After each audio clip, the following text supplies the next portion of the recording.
Pronto, a gente ficou com lesão de C5 a C8. Basicamente, eu vi que a epidêmio, ela vai ser bem parecida, né, com as lesões que a gente já tinha comentado, que é principalmente a parte de trauma obstétrico, né, que vai estar associado. E aí, esses traumas obstétricos, eles vão acontecer principalmente quando a gente tem partos difíceis, né, quando a gente tem bebês macrossômicos, ou quando a gente tem um trabalho de parto prolongado. E eu vi que também a distócia de ombro ela vai estar associada e pode aumentar até 100 vezes o risco da gente ter lesão. Eu vi que basicamente o prognóstico vai depender do grau da lesão, né? Se foi uma neuropraxia, uma axonotimese, uma neurotimese. E como a gente pegou de C5 a C8, eu e Heráclito, a gente tinha visto que não tem muita coisa na literatura, né? Por ser de fato algo muito raro. Então, inclusive, nesse quadro, nessa tabela, né, de Naracas, a gente não consegue ter de fato de C5 a C8 para avaliar, mas o que a gente consegue entender é que, como é uma lesão mais extensa, a gente vai ter uma chance de recuperação espontânea muito menor, né? Então, provavelmente, é interessante, depois de 2 a 4 semanas de nascimento, a gente já começar a investigar, de fato, qual é o grau da lesão, porque nesse período, né, se for uma neuropraxia, já vai estar se recuperando. Então, a gente precisa avaliar esse paciente direitinho. Pode passar.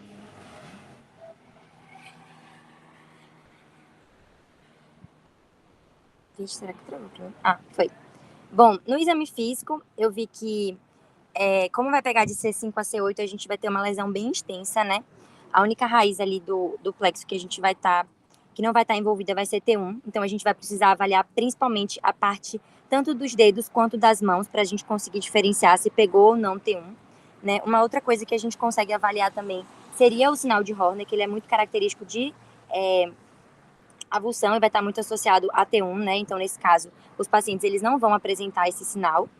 E o que eu vi é basicamente a gente avaliar os dedos. Porque se os dedos, né, se esse movimento é de pinça, de preensão, na verdade, né? Porque de pinça muitas vezes a criança não vai ter adquirido ainda só a partir de 2 anos, né? Mas a gente já vai conseguir avaliar se de fato pegou ou não C8. E aí, nesse caso, a gente vai ter a característica de C5, C6, né? Que seria a dificuldade de abduzir o ombro, o bebê vai estar com a rotação mais interna do ombro, ele vai ter dificuldade de fletir o cotovelo, de estender também, porque vai pegar C7, e a parte do punho dos dedos também. E aí eu vi que os reflexos que vão estar associados, além do moro, o bicipital e o tricipital, que esses vão ser característicos, né, de C5 a C7, a gente vai poder analisar também a apreensão palmar, que aí isso vai poder dar uma ideia se atingiu C8 ou T1. Pode passar. Uma coisa também no exame físico, né, vai ser a parte da sensibilidade que pode estar alterada. E aí a gente vai ter a parte que a gente já estudou, né, que seria o ombro, lateral do braço, mão. Nesse caso, os dedos eles podem estar alterados também. E aqui tem 2 tabelas, né, de exame que faz parte do exame físico, que seria a escala de motricidade ativa de Toronto, que a gente já tinha comentado na aula passada, e que basicamente é uma escala que a gente precisa repetir aos 3, 6 e 9 meses para a gente avaliar se de fato ele vai ter uma lesão, né, mais significativa ou não, e isso vai ajudar a gente também no momento da cirurgia, se de fato esse paciente vai ter indicativo ou não de operar. No 9º mês, a gente pode fazer também o cookie test, que é o teste do biscoito, que é basicamente a gente vai dar um biscoito para a criança e vai pedir não, mas a gente vai avaliar se ela consegue levar esse biscoito à boca sem flexionar a cabeça mais que 45 graus. E aí, basicamente, se ela fizer isso, significa que ela consegue abduzir o ombro, fletir o cotovelo, né, e rotacionar externamente o úmero. Se não, a gente já consegue avaliar que a gente tem essa lesão ali nesse paciente. Eu vi que como diagnóstico diferencial também, a gente tem algumas possibilidades, né? A fratura de clavícula e úmero, as lesões cervicais também, lesões medulares, e a paralisia cerebral também pode ser um diagnóstico diferencial que durante esses testes que a gente vai repetir até de fato a gente indicar a cirurgia, a gente vai poder avaliar e tentar afastar essas outras possibilidades. Pode passar também. Bom, aqui na avaliação complementar a gente tem alguns exames que podem ajudar a gente. O primeiro seria a eletroneuro.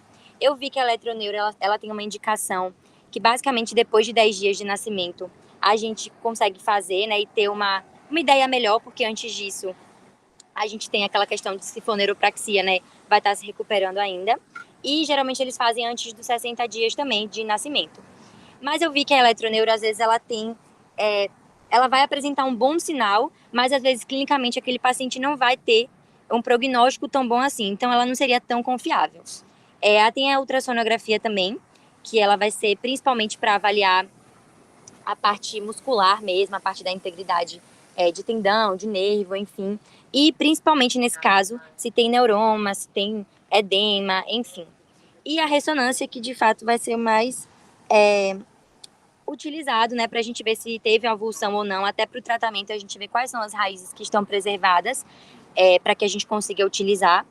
E ele de fato vai ser o mais sensível. E aí nessa imagem que eu coloquei, essa figura 2, é uma TC, mas eu vi que também em crianças, às vezes, a TC ela é um pouco mais utilizada do que a ressonância, mas eu vi que discordam muito as literaturas. E aí eu vi que nessa imagem, né, aparece tanto a questão da avulsão, né, quanto da pseudomeningocele, que é um sinal também que a gente consegue avaliar, e isso tudo vai estar associado a uma avulsão de raiz, que vai estar que vai influenciar mais, no caso, o nosso prognóstico em relação à indicação cirúrgica ou não.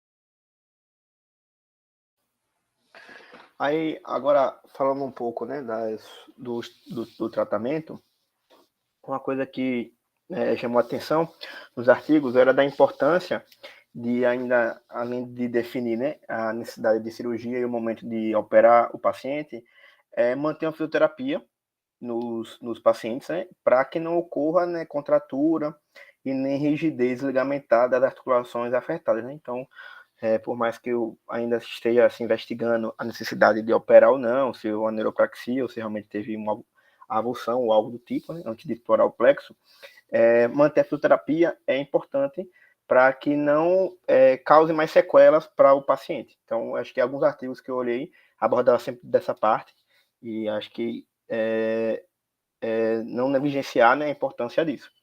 E como a Júlia já falou, né, tem aquela avaliação clínica seriada, 3, 6, 9 meses.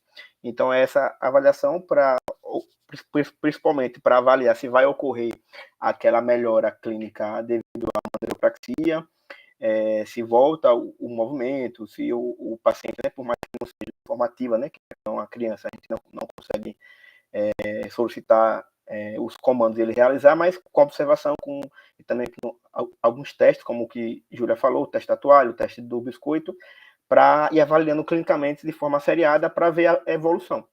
E o tempo de ouro, né, que a gente sempre conversa, desde a cirurgia de plexo em adulto, é de 3 a 6 meses. Só que a maioria dos artigos fala que se no terceiro mês o paciente já não apresentar nenhuma melhora do quadro clínico, seria o ideal operar dentro de 3 meses de vida. Então, o período de ouro seria de 3 a 6 meses. Claro que depende da criança né, ser identificado a questão da paralisia. Acho que até Rui que falou na aula passada que alguns pacientes é difícil, né, o diagnóstico desses tipos de lesão, mas que quanto mais cedo, né, for para um cirurgião de plexo, para um especialista, melhor para o prognóstico desse paciente. Os procedimentos que podem ser feitos, né, quando for explorado o plexo, neurólise, né, a liberação de algum nervo que está com compressão, algo do tipo, uma sutura direta, uma interposição com enxerto nervoso, principalmente nervo sural, transferência nervosa ou transferências musculares. São as opções de tratamento. E aí, geralmente, os objetivos da reconstrução são os mesmos na parte de adulto, mas geralmente em criança a ordem é ao contrário. Geralmente se preza pela reconstrução dos movimentos da mão. Acho que quando fala de lesão total de plexo, vai ser abordado isso, que geralmente é o inverso. Geralmente em adulto já fala de abdução e flexão abdução do ombro e flexão do cotovelo. Mas já em criança, em lesão de paralisia obstétrica, o objetivo principal é a reconstrução do movimento da mão. Como de C5 até C8, teoricamente a gente teria a flexão da mão garantida, teria mais a questão dos extensores, né, paralisado, o movimento intrínseco e a flexão das mãos estariam preservados. Então seria abdução, rotação externa, flexão do cotovelo e do punho. Aí algumas estratégias de reconstrução. Eu também olhei em alguns artigos, mas também eu me baseei muito naqueles artigos, naqueles arquivos que o Dr. Alex passou, uns protocolos, né? Que eles também ajudam a nortear essa questão das estratégias. Então, se a gente tivesse, né, das 4 raízes, 3 disponíveis, a gente poderia fazer um acessório para o supra escapular, justamente para abdução do ombro. E a depender das raízes, isso aí ia ser caso a caso, mas a depender das raízes, a gente tentaria, de forma geral, fazer uma raiz para a divisão posterior do tronco superior, outra raiz para a divisão anterior do tronco superior e outra raiz para o tronco médio. Justamente para a gente pensar que a gente abordaria todas essas funções e todos os músculos, né, que estão relacionados a essas funções, se a gente atuasse nessas 3 transferências aqui das raízes para essa região do plexo, né, uma transferência intraplexo, né, do próprio plexo. Já se a gente tivesse 2 raízes disponíveis, a gente manteria o acessório para o supra. Essas 2 a gente faria para a divisão posterior do tronco superior, pensando no axilar e no radial. A divisão anterior do tronco superior, e a gente poderia, já pensando que talvez tivesse uma perda e não um retorno satisfatório, realizar o Oberlin duplo, né, e o intercostal para o axilar, que aí daria mais chance da gente ter uma melhora tanto sensitiva quanto motora da musculatura. Já em um caso de uma raiz disponível, a gente manteria o acessório para o supra, o divisão posterior para o tronco superior para a questão do axilar e do radial, o Oberlin duplo, o intercostais para o axilar, e tem essa diferença aqui que eu não achei nenhum artigo falando sobre a questão do nervo radial, né, que é do ramo motor do pronador quadrado para o ramo motor do extensor radial longo do carpo, que seria quando a gente trabalha no adulto. Geralmente eles falam muito de transferência tendinosa para a extensão do punho, que seria os tendões, né, do pronador redondo para o extensor radial curto do carpo, o flexor radial do carpo para o extensor dos dedos e o palmar longo para o extensor longo do polegar. Então, aí acho que é até uma dúvida que eu tive, que é se é possível fazer essa daqui, porque tem provavelmente vai estar preservado, e tem IC8, que aí poderia usar o do pronador quadrado, vira ele 180 graus para enervar o extensor radial longo do carpo. E no caso de nenhuma raiz disponível, né, então praticamente só teria viável T1, a gente faria o acessório para o supraescapular, o Oberlin duplo, o intercostal para o axilar, essa, né, ou para o radial, para os extensores, ou essas transferências tendinosas. E a questão do C7 eu coloquei mais para, já que vai ser abordado no... Eu vou falar um pouco de algumas diferenças do C7 para a paralisia obstétrica, mas deixei mais para falar na paralisia total. E aqui seria tipo uma opção de reconstrução de uma forma geral, com nenhuma raiz disponível. A gente teria abdução, flexão do ombro ou do cotovelo, extensão, rotação externa e extensão do punho, né? Extensão dos extensores. Aqui só para dar uma ilustrada, a gente já viu isso aqui, né? Do acessório para o supra, o Oberlin, do bíceps e do braquial, o nervo mediano e o nervo ulnar. E aqui seria a cirurgia para a questão da transferência tendinosa dos extensores. Então, aqui o planador redondo, né, fazendo essas transferências, aquele enfileirado, o planador redondo, o flexor radial do carpo e o palmar longo, para melhorar essa questão da extensão do punho. E falando um pouco do C7, né, na paralisia obstétrica, a maioria dos estudos fala que tem poucos quando comparados com a população adulta. Então, quando comparado à quantidade de artigos feitos para paralisia obstétrica, é bem menor do que da população adulta. Geralmente usa-se o enxerto sural para fazer o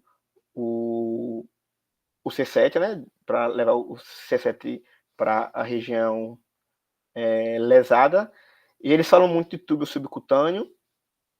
E os locais que geralmente o C7 é feito transferência é para o tronco superior, pensando na parte do deltoide, do bíceps e do extensor do punho e do dedo, ou no fascículo lateral, pensando no bíceps e no flexor radial do carpo.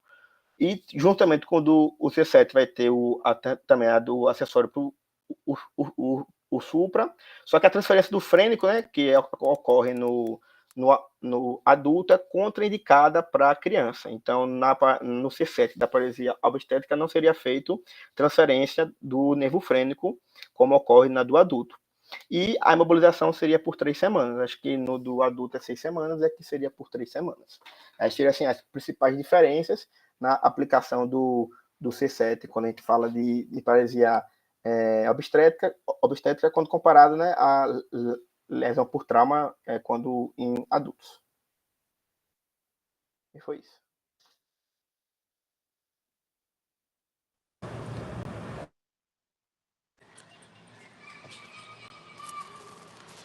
Eu tenho algumas observações. Deixa eu começar aqui.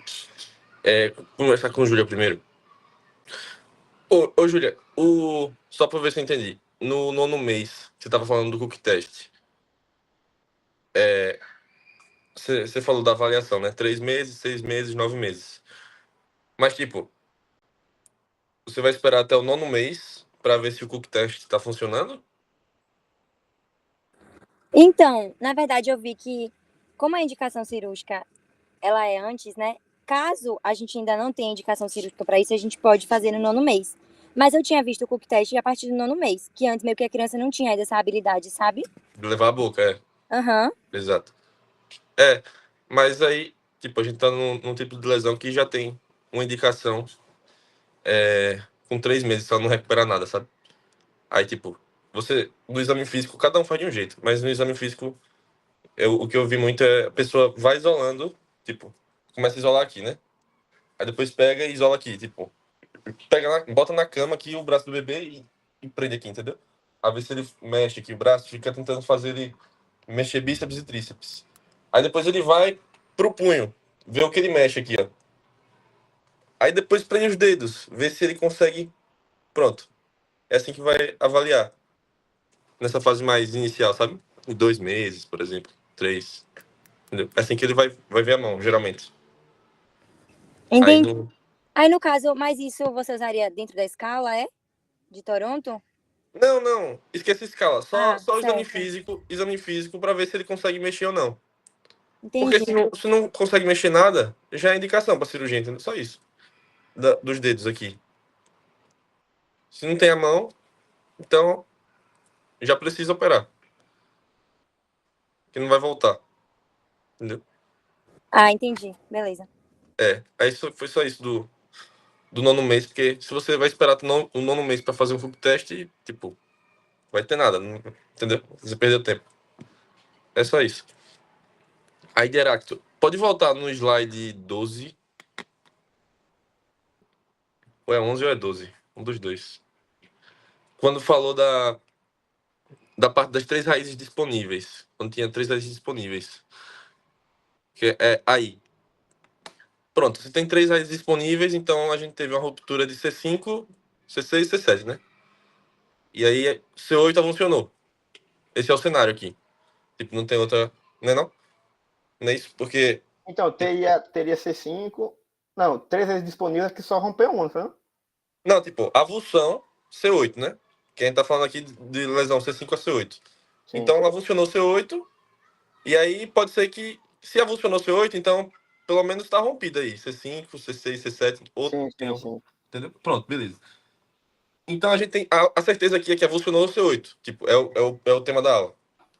Se avulsionou C8, ele ainda tem T1, certo? Certo. Mas aí, o que você fez pra C8 aqui?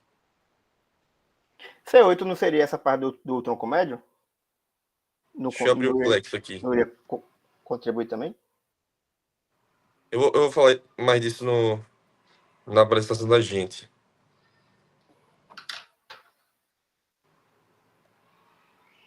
Cadê? Que eu não achei nada falando de tronco inferior. Por isso que eu não. Aham.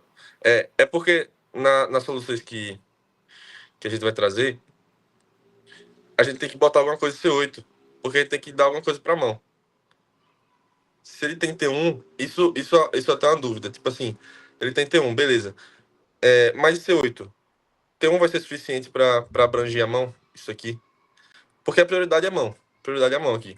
Uhum, Se a gente não leva nada pra mão, não sei se é o suficiente aqui, entendeu? entendi. Você Aí fala isso. que não tem, não tá sendo dando atenção à mão, né? Tipo, o suficiente, né? Eu não.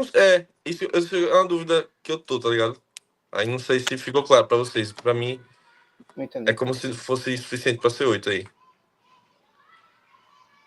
O que vocês acham? Onde é que você viu essa parte aí? Então, eu vi essa parte principalmente no protocolo lá daquela apresentação, que fala de quando tem avulsão das raízes, tipo, quando tem aqueles níveis de lesão. Fala bem, tipo, eu peguei mais dessa parte. E tem um artigo que eu vi que é essa parte do tronco médio, que lá ele fala quando tem duas só, né? Que é a divisão posterior e a divisão anterior. Mas eu vi um artigo que botava o tronco médio. Aí por isso que eu me baseei nisso. Só que, tipo, eu não vi nada de tronco inferior. Nada de coisa inferior. Porque geralmente, quando a gente tem em adulto, eu lembro que é de plexo, ou que é do C7, né? Que a gente coloca no tronco inferior. Mas, tipo, eu não vi nada, tipo, dos artigos de paralisia obstétrica falando nada de tronco inferior. Assim, não nesse nível de lesão, entendeu? Isso eu tô meio inseguro nessa parte C8. Pronto, aí depois você falou de... Aí eu queria anotar isso pra gente perguntar depois se é isso mesmo. Aí, Oberlin duplo que você botou aí. Onde é que você viu o Oberlin duplo? Cara, eu vi indicação de Oberlin duplo quando tinha lesão de C5, C6. Praticamente nos artigos que eu tinha sempre. Ô, Heráclito, eu levei isso também. Aí a moça falou na aula passada que não usa o Oberlin duplo, porque o mediano ele já vai estar com uma função mínima. Então a gente não vai mexer nele. Aí vai usar só o Oberlin simples. Mas eu lembro, mas tipo, tinha muito artigo que botava Oberlin barra McKenna. Duplo. Aí eu isso aqui eu vi também. Muito botava Oberlin barra McKenna, eu falei, deve ser Oberlin duplo, né? Mas é na paralisia obstétrica? Doutor Alex também me disse que ele usa só o simples. Só o simples, é. Deixa eu ver se eu acho aqui. O pessoal lá no evento também, só o simples. O que eu tinha de dúvida, inclusive, que eu ia comentar da apresentação é isso também, porque o mediano, ele, em tese, ele só estaria com T1 que estaria funcionando. E o nato também já estaria pela metade, né? Mas o nato tudo bem. Pela metade você ainda consegue tirar alguma coisa. Enfim, porque você vai tirar o flexor na do carro, tudo bem. Mas agora o mediano que só está com uma raiz inervando ele, e na verdade, em tese, são 4 raízes, né? De C6 até T1. Em tese que eu não sei qual seria a função que esse mediano ia ficar depois de você tirar o fascículo dele. Então, foi isso que ela comentou, que não mexia porque ele já estava com uma baixa função. Isso. Então, ia piorar. Eu lembro porque nessa parte eu tive que me concentrar para entender. E também, eu acho que em questão de força de contração, não teria tanta força de contração, porque não teria tanta fibra nervosa chegando também. Mesmo que você tirasse assim, não teria tanta fibra nervosa. Então, o artigo que ele fala assim, a transferência do tipo Oberlin McKenna requer o sinal intacto do tronco inferior, e geralmente não é opção em lesão global. Aí é raro ver paciente se recuperar em algum grau de flexão ativa do cotovelo. Só que assim, como eu pensei que não é uma lesão total de tronco inferior, eu acho que tipo, daria para ajudar. Que eu lembro que acho que até o doutor Alex falou que eu até fiquei com esse caso de C5, C8, né, que é o T1 hand, que ele fala que vai ter pouca fibra, mas a gente faz porque já é alguma coisa. Aí eu pensei nessa mesmo raciocínio do Oberlin. Mas em adulto é diferente, porque adulto o principal é a flexão do cotovelo, entendeu? Na criança nem tanto. Isso. Na criança é a mão. Aí você vai estar sacrificando a mão para botar na flexão do cotovelo. Mas aí começa pela mão. E aí ele mesmo tá falando, tem que ter o tronco inferior intacto. Intacto, então. Tipo, não tá totalmente lesado, né? Mas também não tá totalmente intacto. Paralisia obstétrica, tronco inferior intacto. Para usar o Oberlin. Beleza. E não duplo, não uso duplo. Porque senão vai prejudicar o mediano. Pô, imagine o tamanho do fascículo como é. É muito pequeno, tá ligado? Então é muito maior a chance de você lesar alguma fibra. Se você fosse fazer o duplo. Uma fibra que você não quer usar, que você quer preservar, sabe? Ele é mais chance de prejudicar o NA, né? Ainda tem isso. Aí não usa. O frênico é contraindicado porque os intercostais ainda não estão funcionando direito. Aí se você tira o frênico, fudeu. É mais ou menos isso, a lógica. Eu só esqueci quando é que começa a funcionar os intercostais, assim. mais dependente. Porque no adulto ele consegue compensar com o tempo, agora na criança isso é mais complicado. Por isso que é meio contraindicado. Era isso que eu queria comentar mesmo. Beleza, então de aprendizado não faz o duplo, faria no máximo o simples, né? Faria o simples. Mas o simples com ramos do UNA, né? Fascículos do UNA. UNA. Exato. UNA. Se tiver intacto, né? Tronco inferior intacto. Mas aqui a gente tá em C8, aí eu já... Tá parcial, né? Aí eu já fico... Assim, eu também, na minha cabeça, não usaria. Não faria Oberlin. Já que a gente tá no contexto aqui que C8 tá funcionando, entendeu? Uhum. Faria intercostal pro cotovelo, pro músculo cutâneo. Entendeu? Eu também fico pensando em relação a essas transferências crônicas, né, tendinosas.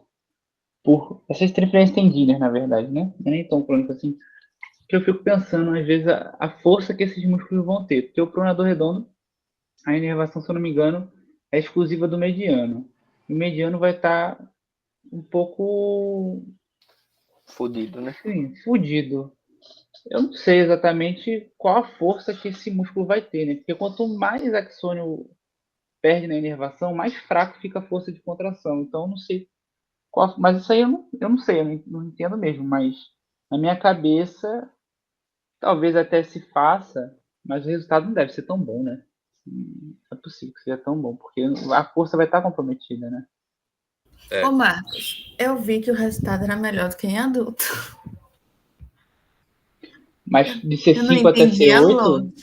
Eu não entendi a lógica, mas o resultado era melhor do que em adulto. Não, se for assim, fazer transferência tendínea no aspecto crônico, é melhor do que no adulto, porque a criança aprende e cresce aprendendo aquilo ali. Então, a habilidade motora da criança, ela é melhor. Mas agora, se você tem lesão de C5 até C8, não tem força ali, entendeu? Não tem muita força. Enfim, a menos que, sei lá, tenha... Enfim, eu não sei, né? Mas se for uma lesão de C5 até C8, eu não entendo como que isso funcionaria.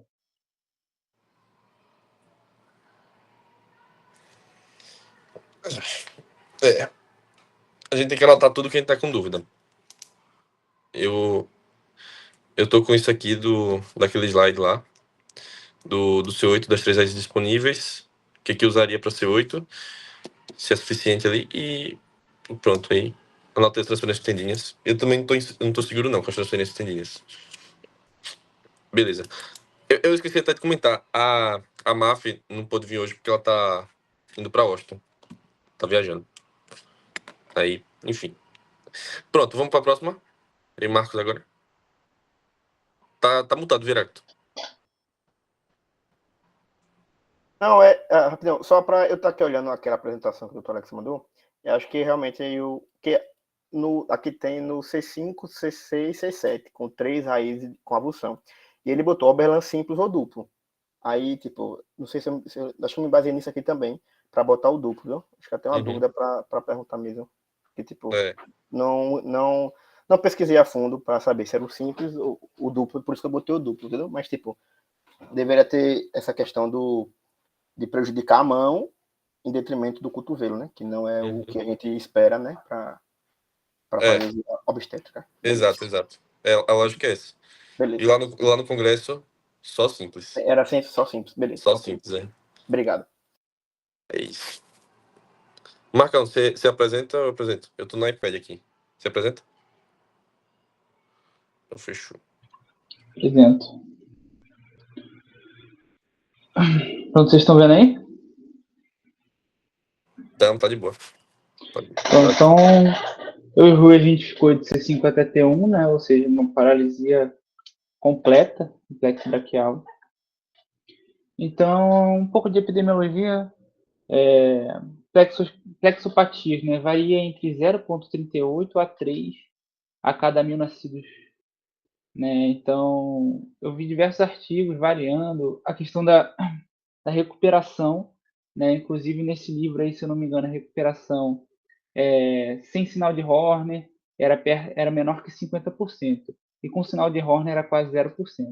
Mas outros artigos que eu li, eles tinham essa estimativa de que se você tiver uma lesão total, 66% é praticamente certo que não vai recuperar. Diferente de uma lesão de, por exemplo, tronco superior somente isolado, que aí você tem, acho que é 30% que não recuperam, 20% que não recuperam, ou seja, a maioria recuperaria.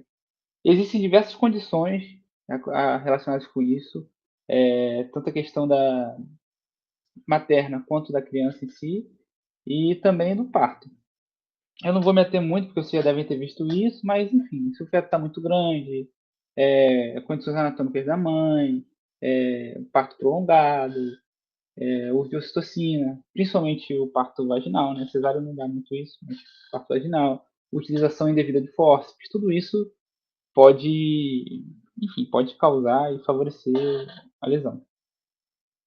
Os mecanismos que a gente tem, a compressão, tração, isso tudo tanto intrauterino, né? Quando o bebê tem que passar pela pelve da mãe, quando está no útero fazendo a contração, às vezes colocam ocitocina e o útero faz uma contração, quanto também na hora do parto, enfim, às vezes o bebê está rodado de forma errada, o obstetra tem que fazer alguma movimentação, tem que utilizar os fórceps, e os fórceps mal utilizados, né, podem causar lesões do plexo braquial, alguma ruptura vascular, né, então, às vezes nem o nervo em si lesou, né, mas nessa movimentação toda, teve alguma ruptura vascular e forma um hematoma, forma alguma coisa, enfim. E inflamação também, eu vi que se tiver algum tipo de infecção no órgão reprodutor da mãe, né, na vagina da mãe, no útero, enfim, pode favorecer ao acometimento nervoso, né? Então, se tiver algum tipo de infecção, inflamação, enfim. Mas isso é menos comum, né? Estava descrito na literatura. Pronto, então, como que a gente vai começar o exame físico? Primeiro, a gente tem que saber o nosso paciente. A gente vai pegar isso através da história gestacional, né? E a gente vai pegar os dados do parto, como é que foi, se foi um parto tranquilo, se não foi. Enfim, geralmente isso já vem pra gente, né? Já tem essa suspeita por conta de tudo isso. Uma mãe que tem diabetes gestacional, uma criança que é GIG, enfim, um parto que não foi muito fácil, nasceu, enfim, parto vaginal. No exame físico, a gente precisa examinar todos os membros, exatamente porque o que falaram da paralisia cerebral, outras patologias. Às vezes o paciente tem alguma síndrome, às vezes o paciente tem alguma deficiência, enfim, no sistema nervoso central, e não só necessariamente no plexo braquial. Então, você tem que examinar todos os membros, ver sinais de fratura, você tem que avaliar força, sensibilidade, tudo isso em todos os membros. Avaliar os reflexos do recém-nascido, porque às vezes o paciente ele não tem um reflexo, não tem outro, e isso pode indicar um problema muito mais sério, assim, um problema muito mais do sistema nervoso central, né? Outra coisa que a gente precisa fazer é uma inspeção do paciente, então você vai ver se tem algum edema no pescoço, isso pode ser sugestivo de algum trauma, que foi traumático o parto, ou pode ser sugestivo de algum hematoma, alguma coisa que esteja ali por baixo. Avaliar a expansibilidade torácica, fazer a ausculta, porque aí o paciente pode ter uma lesão do nervo frênico, e a respiração do bebê é principalmente abdominal, então se você não tem o nervo frênico, como o Rui falou, né, você vai ter problemas respiratórios. A movimentação, você avalia tanto ativamente quanto passivamente. Existem diversas formas de testar. Com bebês recém-nascidos é muito difícil testar, né? Então você às vezes tem que fazer o que o Rui falou, né? Você tem que segurar o membro, literalmente você tem que travar o membro da criança e deixar só livre o que você quer examinar. E aí, a partir disso, você vai graduando se o paciente tem força, se não tem, se tem movimentação, se não tem. E você precisa ver tanto a movimentação ativa, de graduar nas escalas, quanto também a passiva. Porque às vezes o paciente ele tem alguma displasia, ele tem alguma contratura, enfim, isso pode vir do intraútero, né? Então, se ele tiver algum tipo de contratura, alguma displasia, nem com a movimentação passiva você consegue fazer. Então não seria uma lesão do plexo braquial, seria outro problema. E fazer o exame sensitivo, né? Enfim, existem diversas formas de fazer isso, mas Às vezes, você consegue observar no paciente. O paciente ele morde muito um lado, não sente, ele esquece um lado, aí você vê que está meio torto, enfim, porque não tem aquela dor, não sente dor, não sente nada no membro.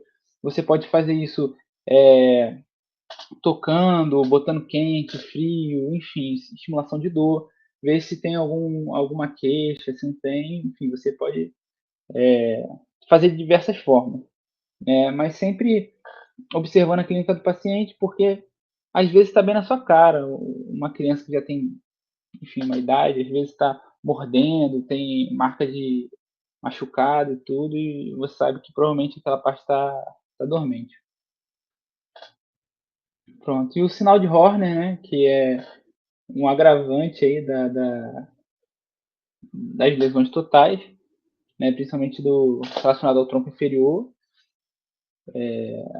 e também um pouco do tronco médio, né, de C7, enfim.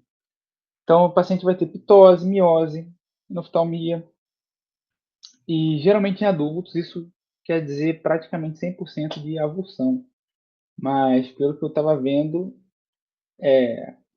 em crianças é mais comum de dizer que tem uma lesão proximal do tronco inferior. Então, é praticamente certo que tem alguma lesão proximal do tronco inferior. Mas não necessariamente avulsão, né? Possa ser só uma lesão proximal mesmo, sem avulsão. Pronto. E quais exames complementares a gente vai pedir nesse caso? Né? Já fez o exame físico, já tem as suas dúvidas. No final eu vou colocar um algoritmozinho para a gente se guiar.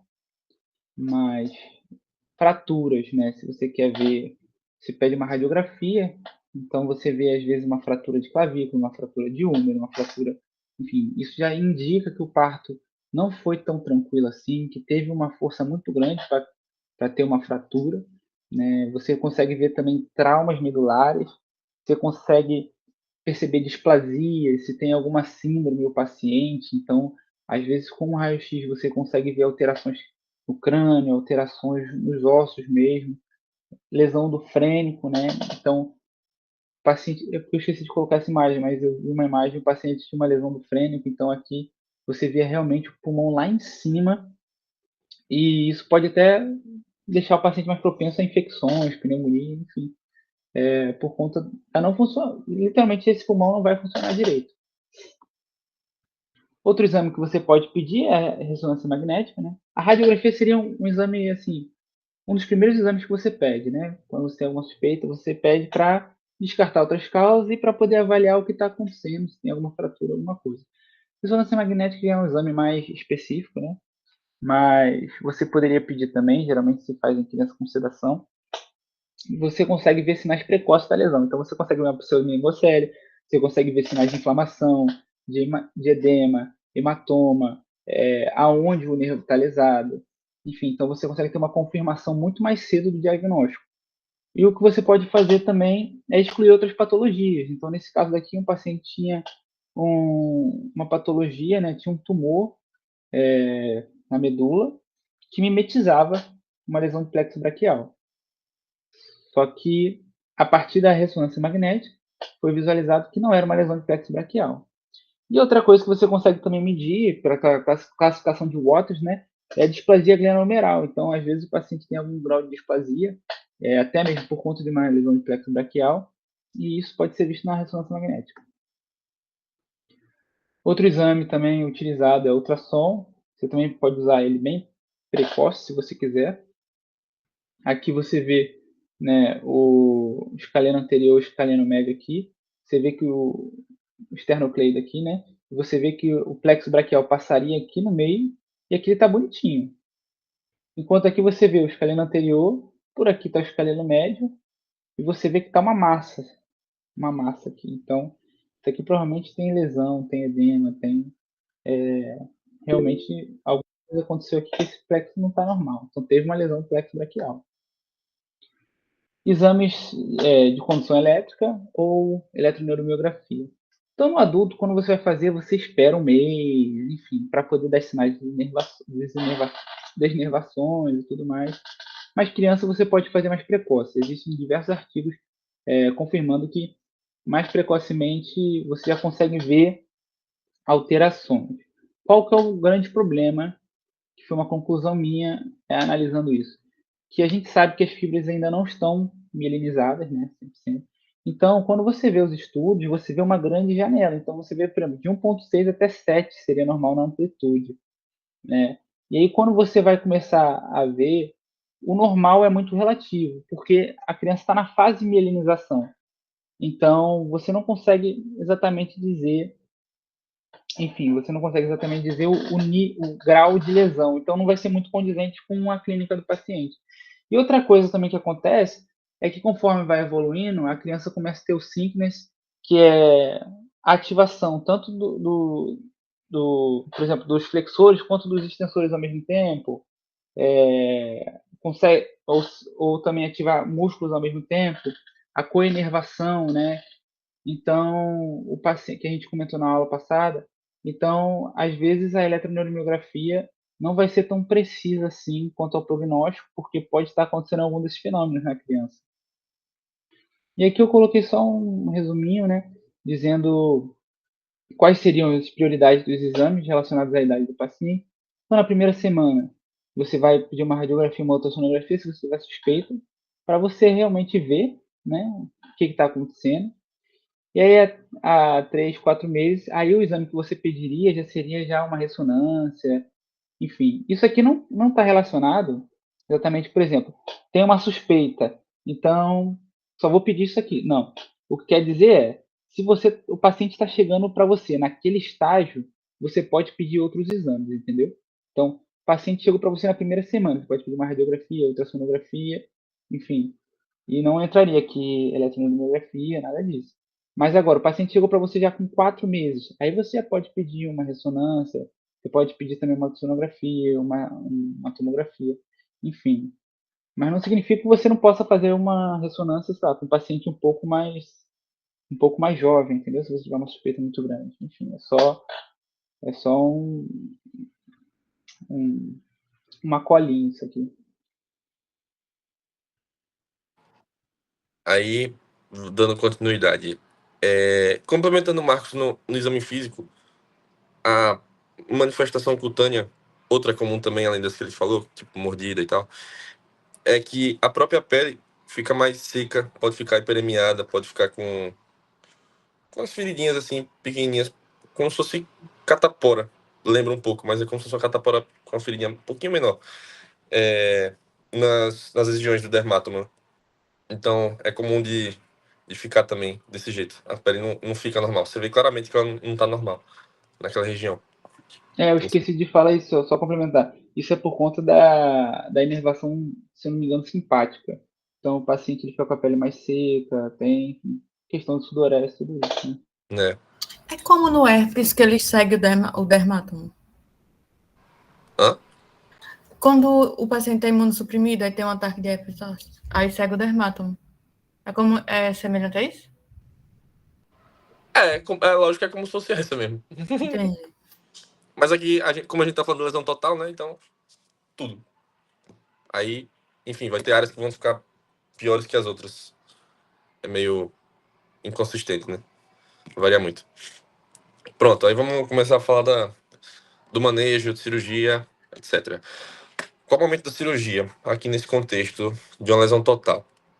Já que a gente tá falando de uma avulsão aí provável de C5 então a gente espera que até 3 meses não tenha recuperação da mão ou do antebraço.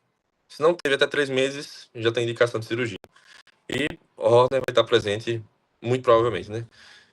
O Horner tem muito a ver com a avulsão de T1, aqui nesse contexto.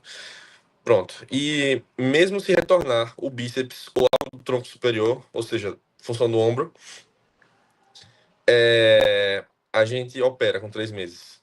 Então, não tem mão, não tem antebraço, mas por um acaso tem um pouquinho de bíceps, tem um pouquinho de tronco superior, ainda assim você vai operar com 3 meses. Isso é importante. Isso está nesse artigo aqui, que é o título do artigo, e é o artigo que está no drive da gente, né? Ele fala lá. Então, isso é um dado relevante, assim. Beleza, pode passar, Marcão. Pronto. Agora, eu trouxe também, nesse contexto aqui que a gente tem as 3 As disponíveis, né? Porque a gente tá falando aqui, isso entra também no nosso tema, porque C5 até T1 avulsionado, beleza.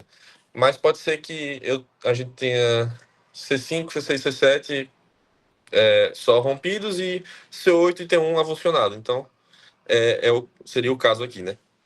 E aí, o que a gente tentaria fazer? O primeiro é tentar fazer uma neurografia mesmo. Resseccionar o neuroma, né? E usar o enxerto para religar tudo. É basicamente isso, se a gente tem as 3 raízes. E a prioridade é o tronco inferior, certo? Então a gente ligaria lá para o tronco inferior. Você vê que essa imagem da direita, que está tudo ligado aí, a gente ligou C7 até o tronco inferior, certo? Então, isso é importante. E aí o C5 e C6 aí meio que continuou mais anatômico, né? Mas aí C7 a gente jogou para o tronco inferior. Beleza. Que é uma raiz com muitos axônios. Pronto, então, 3 raízes disponíveis, essa seria a conduta. O enxerto nervoso a gente pode usar até 12 meses, que vai ter resultado bom, diferente do adulto, né? Aqui, até 12 meses de idade, o resultado de enxerto é muito bom. Pode passar. Falando de enxerto rapidamente, o que a gente tem de opção aqui na paralisia obstétrica? O sural, né? E aí, o jeito que a gente tira o sural, você vê aí que ele faz aquela incisão longitudinal ali no maléolo, que nem a gente faz normal. Peraí que estavam me ligando. Pronto, beleza, que eu tô no celular. E aí, as outras incisões, o pessoal gosta mais de fazer transversal, ali, naqueles 2 níveis, né? Que no bebê acaba sendo melhor. No adulto é melhor, no caso, a longitudinal, mas no bebê o pessoal prefere a transversa mesmo. Foi até uma pergunta que eu fiz por alguns médicos lá no congresso e a maioria faz assim, transversal. Porque consegue expor melhor o nervo. Acaba sendo mais seguro no bebê. E aí outras opções também que se usam. O cutâneo medial do antebraço, certo? E o radial sensitivo. Então, às vezes precisa de muito enxerto e aí usa essas outras áreas, né?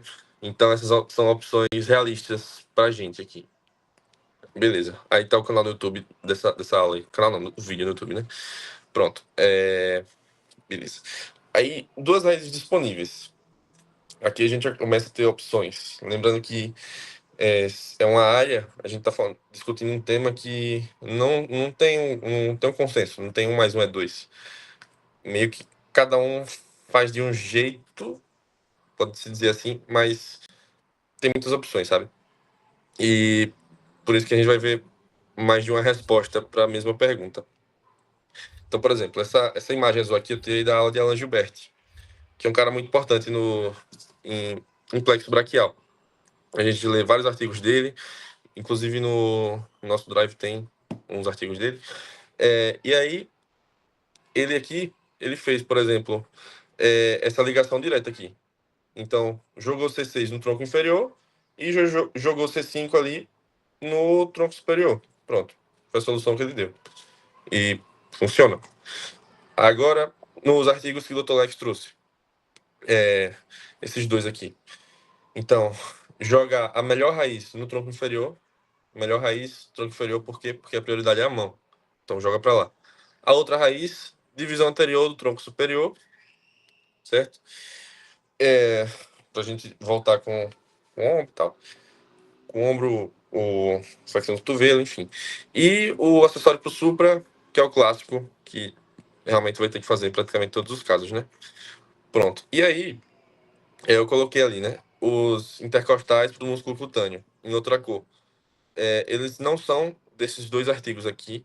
Intercostais pro músculo cutâneo foi uma alternativa de Soldado, que é outro autor, outro cirurgião de plexo extremamente importante, assim, no contexto, né? Então pode passar, Marcão. E aí... Você passa aí, Marcão. E aí, ele trouxe nessa aula dele essa alternativa aqui.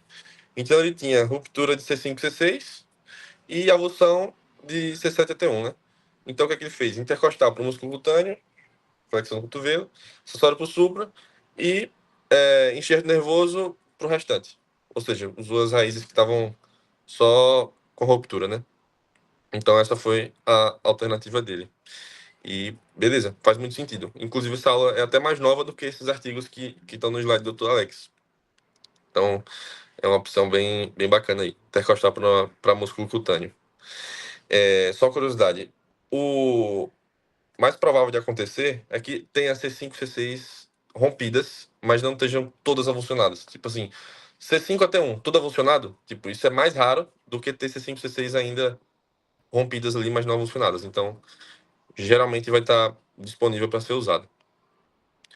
E, lógico, se a gente vai fazer enxerto nervoso, vai depender muito da qualidade dessa raiz, né? C5 não está avulsionado, beleza, mas se estiver ruim, não vai adiantar você fazer enxerto. Então, a cirurgia vai depender do estado que vai estar essa raiz. Beleza, pode passar. Pronto. Agora, partindo para uma raiz disponível. Aqui foi a solução dos artigos do Dr. Alex, né? Lá da aula. E aí ele coloca o quê? Raiz disponível, só tem uma, para C8. Então, mão, que a gente pensa. Acessório para o supra, normal, intercostal para o músculo cutâneo. Certo? Para voltar aqui, flexão do cotovelo. E é isso. Só que com a raiz disponível, eu achei até estranho. Sim, e cadê a extensão aqui? Com a raiz disponível, a gente já pode pensar em C7. C7, a indicação pode passar, Marcão. C7, a indicação é ter uma ou nenhuma raiz disponível. É quando a gente pensa em C7. Aqui, nesse contexto, certo? E C7 tem aí de 16 mil a 40 mil axônios. É aí que está a grande importância dele. E sempre aqui na paralisia obstétrica a gente vai usar enxerto em C7, porque não consegue passar, não tem o comprimento necessário para passar. Então, invariavelmente, vai ter que ter enxerto. Só que aqui, diferente do adulto, usar enxerto tem resultado bom. Então, tudo bem. Beleza. Pode passar. E aí, eu trouxe a estratégia do Wang para cá, para C7. Foi a que eu escolhi trazer, né? Porque essa aqui foi a referência mais nova que eu achei. Porque na apresentação que o Dr. Alex deu, ele também cita o Wang, só que é um artigo de 2013. Essa aula aqui é de 2021, se eu não me engano. 2021 foi 2022. Essa aula no YouTube que ele deu. E aí tem uma parte que ele fala da paralisia obstétrica. E aqui essa foi a solução dele. Acessório pro supra, sempre vai ter. C5, então, uma raiz disponível, né? A gente tá falando de uma raiz disponível. C5, um reparo direto. C8 e o nervo cutâneo, enfim, o sural, o cutâneo medial do antebraço, enfim, para divisão anterior do tronco superior. E C7 contralateral, divisão posterior de C7 e a divisão posterior do tronco superior. Aí quando eu vi isso, caramba, que doideira, eu não entendi nada. Aí eu desenhei. Pode passar. E ficou um pouco mais claro na cabeça. Acessório pro supra, eu grifei em amarelo as áreas de anastomose, né? Então tá pintadinho, tá meio que com marca-texto ali, beleza. Então a primeira anastomose, acessório pro supra, lá em cima. Pronto. C5 tá disponível, né? Então ele colocou um enxerto para a divisão anterior ali do tronco superior, certo? Ali de C5. Beleza, foi a primeira neurografia que ele fez. Pronto. Aí depois, a outra, também ligada a C5. Ele jogou lá em C8, onde era C8, certo? A outra. E beleza. Já cumprimos C5 aí. Já usamos todo o C5 que tinha. Agora, a gente tem C7 contralateral para usar, né? Então, ele jogou na divisão posterior do tronco superior. Depois, jogou ali pro nervo radial, né? E depois, ou seja, divisão posterior do C7. E pronto, foi isso. E aí a gente consegue ver mais ou menos o caminho que os axônios novos vão percorrer ali, que eu coloquei uma parte em roxo, outra parte em cinza ali no meio, outra parte em azul, né? Pronto. Aí, divisão anterior e divisão posterior do tronco inferior ali são o nosso foco. E aí, outra coisa que eu vi lá, do quanto vai para a mão, da divisão anterior e da divisão posterior. Então, é uma proporção de 2:1. Então, 2:1, a divisão posterior vai ter 2 vezes mais axônios que vão para a mão do que a divisão anterior, ali do tronco inferior, como eu escrevi ali. Certo? Beleza, pode passar. Esse é o esquema de Wang. E aí, eu limpei um pouco e coloquei só as anastomoses. Tirei a parte do que não ia mais funcionar, ou seja, a avulsão, né? E aí, é mais ou menos o esquema que o Wang usa. Creio que seja o mais atual, né? Essa é a solução do C7 contralateral. E foi isso. Tem mais coisa? Não, foi isso.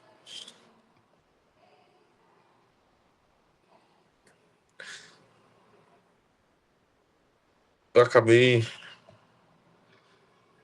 Pronto. Aí é uma coisa para vocês lembrar que usa muito intercostal para músculo cutâneo, que eu vi usando muito lá. O C7 a gente joga na mão ou a raiz que tiver disponível, mas se não tiver raiz disponível, razão total.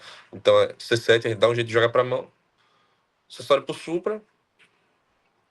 Pronto. Foi a maioria aí.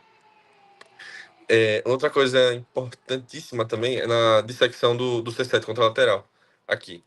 Porque tem algumas variações anatômicas às vezes. Então, tem. Ô, Marco, você pode abrir de novo aí. Porque você pode causar uma lesão na mão do paciente se você. Aí, essa aí. Quando a gente tem aquele encontro ali da divisão anterior e posterior do C7. Aí tem a divisão anterior e posterior do C7, né? Aí no tronco inferior, a gente tem a divisão anterior tronco inferior, certo? Que se junta ali para formar o radial. Aquela divisão anterior ali, isso, ela pode estar mais atrás. Ela pode estar se conectando mais atrás, entendeu? Então você pode pensar que você está na divisão posterior do C7, mas na verdade você está na divisão anterior do tronco inferior.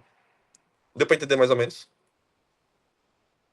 A divisão anterior ali do tronco inferior, ela tá entrando ali, né? No radial. Naquele ponto. Isso aí. Isso aí. Às vezes, ela entra mais atrás, mais próximo da bifurcação do C7. Então você tem que. Isso, aí, às vezes ela entra mais aí. Então você pode pensar que você está dissecando o C7 ainda, cortar, e aí você cortou a divisão anterior do tronco inferior. Então você tirou a mão do outro lado saudável, do lado saudável. Né? Então, isso uma parte crucial assim, da cirurgia. Que eu não lembro da gente ter comentado em nenhuma aula sobre isso. Eu aprendi isso tem pouco tempo. Então, tem que dissecar C7 todo e dividir bem do tronco inferior, para não pegar essa divisão anterior aí do tronco inferior. Foi um negócio que o Wang falou muito. Isso aí é do lado que você vai tirar, né? Do lado saudável. Do lado saudável. Entendi. É uma variação anatômica que tem. A divisão anterior pode estar bem antes, assim, perto da bifurcação, e aí você pega ela e tira a mão. Eu acho que é isso. Eu senti que, tipo, pelo menos da minha parte, essas soluções não ficaram tão organizadas, porque realmente cada um tem uma solução diferente. Não vou botar cada um tendo solução diferente, assim, até exagero, mas são muitas soluções para o mesmo problema, e aí depende do paciente, entendeu? Então a gente tem que saber o que é possível de fazer, por exemplo, lembrar que tem um intercostal para fazer, lembrar do acessório para o supra, intercostal para o músculo cutâneo, né, que é o mais comum, lembrar das principais assim e aplicar, sabe? E não decorar uma coisa só, porque eu acho que não é muito por aí. No contexto que a gente está hoje, de não ter um protocolo exato para cada coisa. Isso não existe.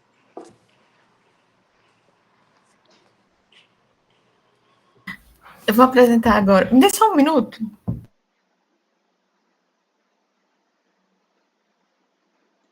Aproveitar que a Duda foi. Agora, essa questão, por exemplo, de qual estratégia vai utilizar e tal, a gente vai tirar dúvida com o Dr. Alex e, por exemplo, a título de prova, a gente vai usar a que ele usaria? Porque tem um monte, né? Mas eu acho que uma que faça sentido ele vai aceitar, não tem como. Porque, por exemplo, essa aqui do Ang, que eu apresentei agora, eu falei pra ele na viagem e ele não tinha visto ela ainda. Ele tem outra. Então, tipo, tem que ver. Isso era bom ver com ele, né? Cara, mas, ó, tipo assim, a experiência que eu tive, né? Pelo menos eu e o Rui tivemos nessa prova de mão. Você tem uma fratura, sei lá, do meta. Você pode fazer umas 30 coisas diferentes. E cada artigo fala que uma coisa é melhor que a outra, entendeu? Não tem. Você vai ler o Greens, não tem um consenso em nada. Aí eu até tava falando, pô, mas o doutor Alex não tem consenso em nada. Ele falou, ele, o doutor Mário, falou, isso aí, especialista. Especialista você faz o que dá melhor resultado para você. Não tem o certo e o errado, sabe? Assim, tem o errado, né? Mas não tem mais certo. Você faz o que dá certo para você. Então, eu acho que se você apresentar uma solução que faça sentido e que seja descrita na literatura, eu não acho que ele vai desconsiderar, não, entendeu? Pelo menos assim, na hora que ele estiver conversando com vocês e tal, vocês podem trazer esse argumento, mostrar onde é que foi que você tirou.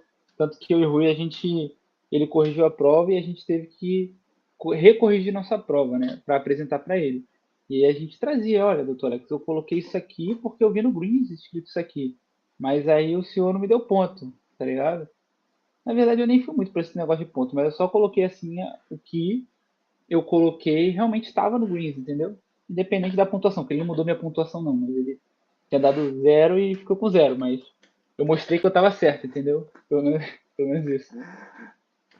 Porque a gente tá num ponto que é como se a gente estivesse na ponta do conhecimento, assim. Não passou ainda. Então não é tudo mastigado. As coisas estão sendo criadas ainda nisso aqui. Então, é isso. Mas é saber, por exemplo, não fazer uma transferência nervosa que vai ter um músculo antagonista e agonista ao mesmo tempo. Que aí não faz sentido. Sabe? Ou Oberland duplo. Tipo, até onde eu sei, só se faz o simples. Então, se falar que vai fazer o Oberland duplo, meio que, sabe? É mais nesse caminho aí. Fechou. Se não criar uma nova coisa, né? Você falar, não, porque eu peguei não sei o que lá, não sei aonde. Tá, mas onde é que você viu isso? Você tirou isso agora da cabeça? Eu acho também que, mesmo que possa até ser que funcione, viu? Porque às vezes a gente pensando, a gente até descobre alguma coisa que funciona, mas se não está descrito na literatura, eu não iria por esse caminho.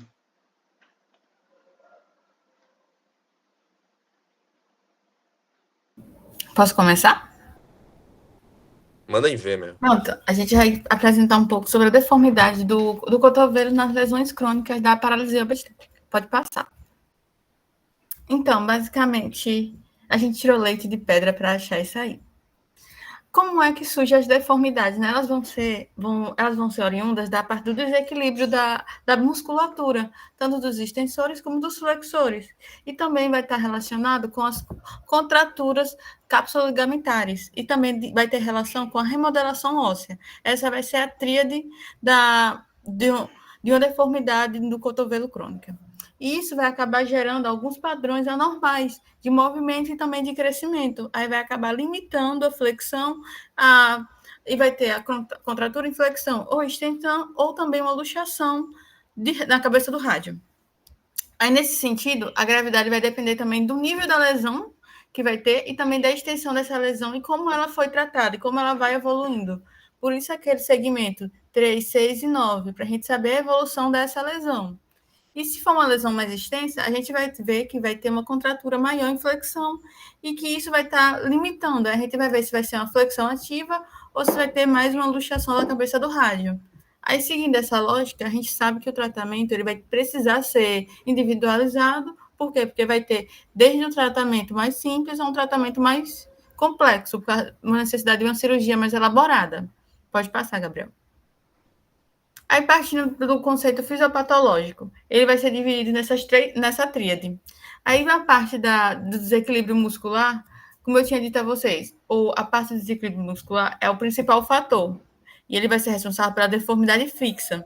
Aí, no caso de uma lesão de C5 a C6, a de Herb-Duchenne, ela vai ser a mais comum. A gente vai notar uma fraqueza do bíceps e do braquial. Aí, o cotovelo ele vai estar numa flexão ativa.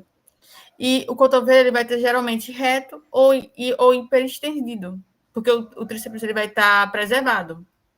Já é uma lesão de C5 a C7, que é uma estendida, a gente vai ver que o tríceps, ele tá tendo uma lesão, ele tem uma fraqueza, aí então ele vai ter um cotovelo em flexão fixa. E aqui o deltoide, ele também vai estar mostrando uma adução excessiva. O ombro, ele vai estar restringindo a movimentação do cotovelo também. E no caso de uma lesão total, a gente vai ver que ele vai estar mais flácido. Então, não vai ter uma deformidade em si no cotovelo. A gente vai ver ele estendido, fixo ali. A isso, a gente vai precisar ver que alguns músculos, quando é uma lesão parcial, a gente vai ver que tem uma hiperatividade de alguns músculos para compensar. Aí, no caso a gente tem que ver se vai ter uma contratura, no caso de Ever Duchenne, a gente vai ter uma contratura maior, e na parte de estendido, a gente vai ver que pode ter um padrão de crescimento variado. Em relação à parte de capsular e ligamentar, a gente vai ver que a contratura ligada à cápsula anterior vai estar limitando a extensão do cotovelo. Aí isso vai ter uma deformidade na flexão. E também pode ter uma retração ligamentar por causa da fibrose, do encapsulamento. E vai promover a luxação da cabeça do rádio. E isso tudo vai gerar um desequilíbrio na cápsula articular e vai gerar essa deformidade. E a parte da remodelação óssea. A gente vai ver que o crescimento ósseo vai ser assimétrico, tanto de húmero distal como de rádio. Aí isso vai acabar gerando um desequilíbrio nessa musculatura também. Aí tanto pode tender mais para os flexores como para os extensores. Aí a cabeça do rádio ela também pode sofrer uma hipoplasia e acabar gerando uma luxação, que vai promover maior ainda esse desequilíbrio muscular. Aí essa deformidade vai passar a ser crônica e o húmero distal ele pode sofrer uma deformidade maior, principalmente na parte angular, porque ele vai tentar compensar essa flexão que está sendo causada e vai piorar a limitação funcional, porque o membro ele vai assumir um padrão de flexão acentuado ou de extensão, a depender do nível da lesão. Aí a gente vai achar o quê? A gente vai achar, no exame radiológico, uma alteração no ângulo do húmero distal, que vai influenciar na posição funcional, e uma luxação da cabeça do rádio. Pode passar, Gabriel. Classificação, entre aspas, por quê? Porque não existe uma classificação para as deformidades de cotovelo. Não, elas são mais agrupadas em três principais fatores: em deformidade de flexão do cotovelo, de extensão do cotovelo e de luxação da cabeça do rádio, como eu já tinha mencionado na fisiopatologia. A parte da flexão do cotovelo ela vai vir da hiperatividade do bíceps e do braquial, com a fraqueza do tríceps. Aí isso vai gerar a flexão. Aí ela vai ser dividida em 3 graus. Leve, quando a flexão fixa é menor ou igual a 30. E aí, nesse caso, a gente vai ter uma mobilidade preservada. Aí ele vai ter uma compensação funcional. E moderada, quando fica entre 30 e 90 graus de flexão fixa. Aí a gente vai ter um impacto funcional. Aí aqui vai necessitar de uma cirurgia. E em severa, quando uma flexão é maior que 90. Aí a gente segue essa mesma lógica para a extensão do cotovelo, só que é parcial, menor que 20 graus, porque aqui a gente vai tratar com reabilitação e alongamento, e moderado, que vai ser de 20 a 60 graus. Aqui a gente já vai fazer uma transferência muscular, a gente vai ter um déficit na flexão, e severa quando for maior que 60 graus. Aí aqui a gente vai precisar também de cirurgia. É na parte da luxação da cabeça do rádio. Aqui a gente vai ver que vai ter o desbalanceamento ósseo, que ele vai ser gerado por uma instabilidade nos ligamentos. Aí a gente pode ter uma luxação tanto anterior, posterior ou lateral. Aí a anterior ela é a mais comum. Aí ela vai estar associada à retração da cápsula. E a posterior ela vai estar mais ligada à hipoplasia do húmero, hipoplasia distal. E a lateral vai ser quando tem uma hipoplasia radial. Vai passar, Gabriel. Bom, agora eu vou falar um pouquinho para vocês sobre conduta, né? Essa é a questão principal de quando operar. A gente fica bem preso a isso e tomando também como referência a aula de MAF semana passada, né, com a gente, que ela fala que, a depender da idade, você vai avaliar do que o paciente precisa, né? Igual, por exemplo, se o paciente está ali até os 2 anos, tem alguma lesão, né, você pode avaliar outras possibilidades reconstrutivas de transferência, porque o paciente ele tem uma mielização que se completa aos 3. Lembro também que na aula de Marcão ela citou a questão dos 7 anos, né, aquele passo para uma lesão crônica. Então, por exemplo, acima de 9 anos você já faz uma osteotomia. Chegou aos 7 anos ali, você avalia essa questão da transferência tendinosa e outras coisas. Aí eu trouxe esse artigo, né, que é uma referência inclusive do Dr. Alex, só para trazer como exemplo, né, eu deixei grifada a parte do cotovelo, você tem diferentes tipos de deformidade. E a partir disso, essa tabela aqui, essa linha aqui, isso aqui mostra quantos pacientes foram, né, e essa linha aqui mostra a idade, né, dos pacientes, e você pode ver que são diferentes números, né, de acordo com diferentes escalas aplicadas, e o grau de deformidade que você vai operar esse paciente. Então não tem uma coisa como tudo, né, na paralisia obstétrica, não tem algo certo, né, mas vai muito além da idade do paciente assim e o grau de disfunção que ele tem. Bom, primeira coisa, quando você tem essa contratura e inflexão, né, você tem esse algoritmo, né, que a gente vai seguir e aí a gente vai olhar. A literatura fala que, por exemplo, você tem uma flexão de 20 a 50 graus, aí você consegue resolver isso com essa tala, né, essa imobilização ali estática. E ela fala que, por exemplo, você não tem nenhuma indicação absoluta de uma cirurgia, por exemplo, quando você tem contraturas maiores ou até 60 graus, né, ou menos no caso. O sinal é ao contrário. Por quê?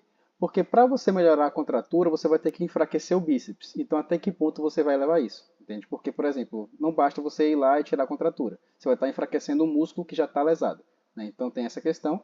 E a partir disso, você vai seguir esse algoritmo. Tanto que, por exemplo, uma contratura menor do que 60 graus, né? Não é nada tanto assim, aí você vai e trata de forma conservadora. Quando está acima de 60 graus, né, você vai avaliar por meio do raio-x e vai ver a integridade articular do paciente. Vai ver se tem alguma alteração, como o Duda falou, luxação do rádio, por exemplo, e aí você vai ver. Se você tem uma articulação que está, né, intacta, aí você faz uma liberação capsular, né, vai ali na questão da aponeurose, tira tecidos fibróticos, né, consegue fazer essa liberação e da própria fáscia e se mantém aqui. Mas, por exemplo, quando você tem uma articulação que não está, né, no quesito ortopédico ali ajustada, você vai avaliar, né, e aí ver como é que ela está. Se é uma luxação radial, que eu vou complementar daqui a pouco, deixa eu até adiantar. Aqui, se você tem uma lesão, uma luxação que é recente, ela é passiva de redução. Mas, por exemplo, você pode reduzir, só que ela pode voltar a se luxar novamente, né? Nesse caso, se for uma luxação que é mais antiga, geralmente eles dizem que é irredutível, e a partir disso também evolui com a avaliação do próprio ressonância magnética, né, para ver como é que está, se tem um desvio anterior, se tem um desvio posterior. Duda também falou do lateral, mas eu vi principalmente da parte do anterior e do posterior. Você vai decidir, né, se ela for recente, em como você vai consertar, uma redução aberta, ou então você faz uma excisão, né, da cabeça radial. Só que eles falam que você tem que fazer essa excisão da cabeça radial em um período após o paciente ter tido a sua maturidade óssea. Porque se você fizer isso antes, pode ser que você evolua com deformidade ainda maior. E uma abordagem geralmente muito comum, né, que a literatura traz, a gente tem que lembrar da inserção do bíceps, né, tá aqui no rádio. O que eles fazem? Como o rádio está desviado, eles pegam e fazem essa transferência tendinosa para a una proximal, né? Muda, no caso, a inserção do bíceps aqui. Bom, no caso, passou a contratura, agora em questão de fraqueza do cotovelo. O cotovelo está fraco. Aí você avalia, né, como que está a extensão e a flexão dos dedos do paciente. Para quê?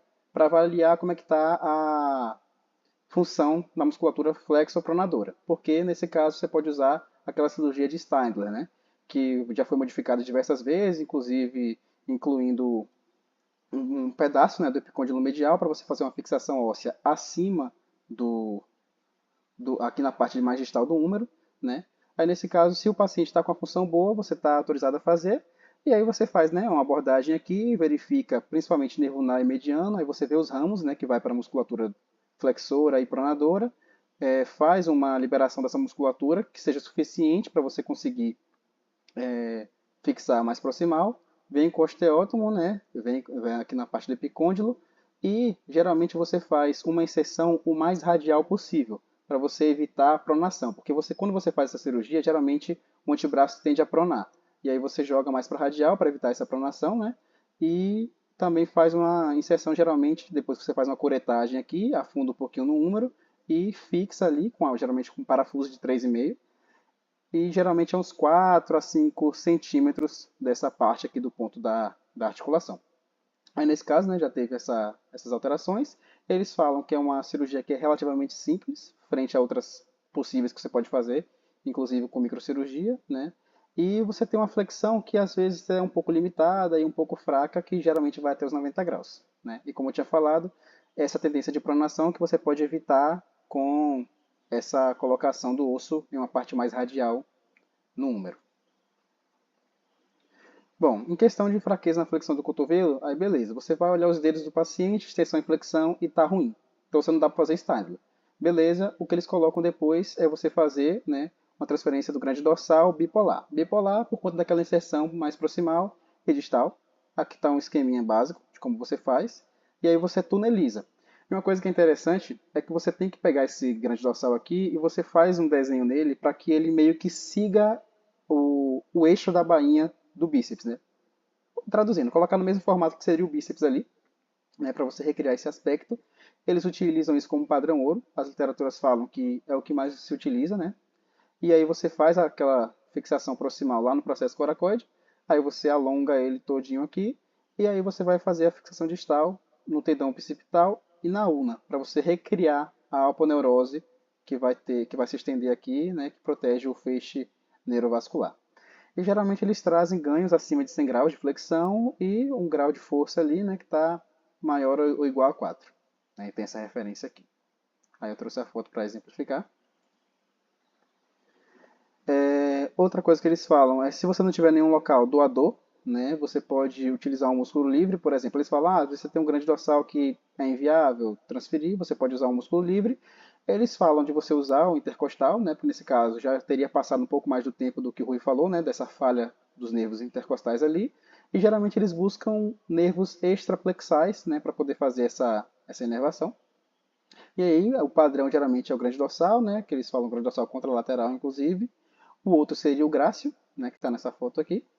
Né, e eles também falam sobre o reto femoral, sendo principalmente o grande dorsal e o grácil, né, com esse ganho maior de flexão e força. Que eu lembro que o Dr. Alex falou uma vez que para você fazer uma transferência dessa, você tem que no mínimo atingir 3, né, mas quanto mais você atingir acima disso, melhor. Nesse caso aqui é um exemplo do grande dorsal e aqui é um exemplo da transferência do grácil a título de músculo livre. Aqui é mais ou menos o esquema, né, do que eu tinha falado, de você utilizar, por exemplo, ver o grau de força do paciente, ver como é que está a mão. A mão está boa, Steindler. A mão não está boa, beleza. Grande dorsal, então músculo livre. E aí, nesse caso aqui, você vai olhar a co-contração que eu vou trazer agora.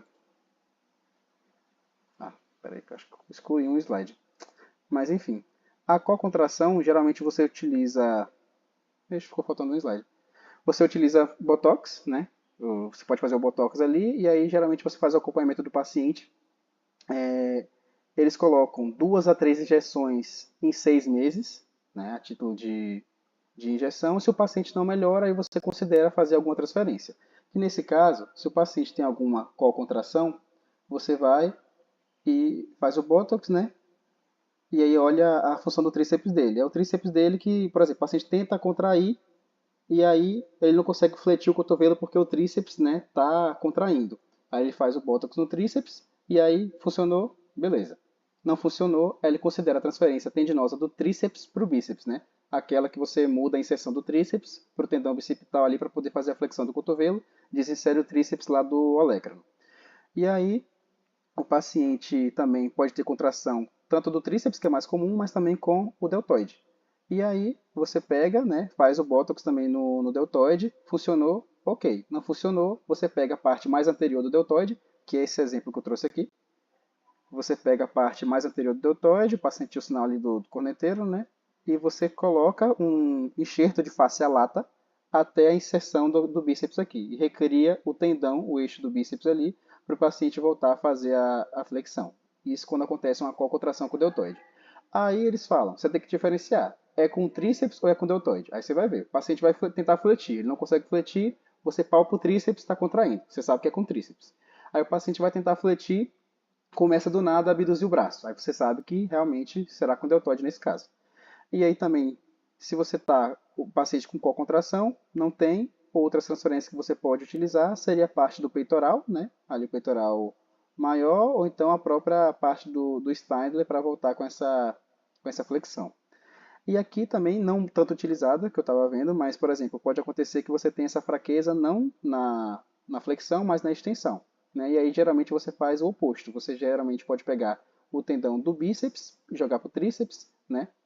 Ou até mesmo promover um enfraquecimento do braquio radial ali, ou até do próprio braquial, né, que auxilia nessa flexão, para poder realizar uma extensão. Mas geralmente eles não colocam tanto assim, porque prioriza a flexão do cotovelo e também porque a parte da extensão do cotovelo está mais associada à própria gravidade, né, que pode fazer isso. E eles também falam que, por exemplo, você enfraquecer o braquial para promover o tríceps, você pode também, a longo prazo, comprometer a função do cotovelo. Então, geralmente, eles não utilizam tanto assim. Aqui foi aquele exemplo que eu falei. Essas foram as referências. E foi isso. É isso aí, meu. Pô, essa parte do cotovelo, eu tenho que dar uma estudada boa. Eu não tenho noção não ainda. Foi legal. Esses artigos aí, conseguiram todos, tipo, o artigo todo? Conseguiram de fora do que tem no Drive? Tem do livro, né, que a gente usou, dos 2 livros. Foi 3 livros, não foi? Principalmente o Practical Management. Isso. Tem os artigos que o Dr. Alex mandou. Tem uns artigos que a gente pegou. Eu peguei fora. Você pegou fora também, Gabriel? Não, peguei todos do Dr. Alex. Mas a maioria tem no Dr. Alex. Porque o que eu peguei fora foi por causa dessa classificação, que não existe. Aí depois o Dr. Alex mandou aquele artigo lá. Agora essa parte de conduta todo do livro. Porque ele coloca esse algoritmozinho aí é legal. Pode fazer esquema de cirurgia. Boa, massa, velho. Top.